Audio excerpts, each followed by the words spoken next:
पवार साहेब सगळीकडेच राजकारण बघतात असं नाही. तिथं पवार साहेब गेल्यानंतर जी परंपरा चव्हाण साहेबांनी, बाळासाहेब ठाकरे साहेबांनी, पवार साहेबांनी आणि अनेक अशा मोठ्या नेत्यांनी जपली, तीच पवार साहेबांनी परत एकदा जपून दाखवली. पण तो संदेश आपल्या सर्वांसाठी महत्वाचा होता.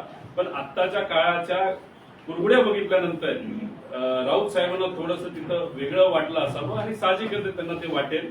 त्या अनुषंगाने त्या भावनेच्या भरामध्ये त्या ठिकाणी त्यांनी तिथं वक्तव्य केलं असावं. पण पवार साहेबांचा जो मेसेज द्यायचा होता तो पवार साहेबांनी त्या ठिकाणी दिला. आणि दुसरं, हे जे काही नवीन नवीन गोष्टी आपल्याला ऐकायला मिळतात की आता काय टायगर काय चालू आहे, ऑपरेशन टायगर चालू आहे. या ऑपरेशन टायगर सुरू होईल, नंतर ऑपरेशन मांजर सुरू होईल, उद्या जाऊन ऑपरेशन कुत्र सुरू होईल. आता असे किती ऑपरेशन होणार आहेत? माझं एकच मत आहे की जेव्हा ते प्राण्यांचं संग्रहालय असतं, एखाद्या संग्रहालयामध्ये खूप सारे वाघ जर ठेवले एकामेकात भांडतात, खूप सारी कुत्री ठेवली तर ते भांडतात, कोले ठेवले तरी ते भांडतात.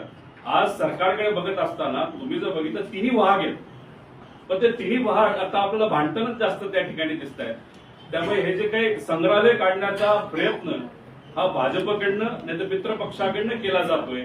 इतकी लोक त्यांच्या संग्रहालयामध्ये जाणार नाही तर पक्षात जातील, टायगर पासून सगळे, की उद्या जाऊन त्यांच्यात भांडणं सुरू होतील असं मला तरी त्या ठिकाणी वाटतंय. त्यामुळे ह्या टायगर ऑपरेशन नाही तर असे जे कुठले ऑपरेशन असतात ते ऐकायला बरं वाटतात, पण त्याच्यामध्ये स्वतःच्याच पक्षाच्या पदाधिकारी, कार्यकर्ते, नेत्यांवर अन्याय झाल्याशिवाय राहत नाही असं आमच्या सगळ्यांची प्रामाणिक भावना आहे.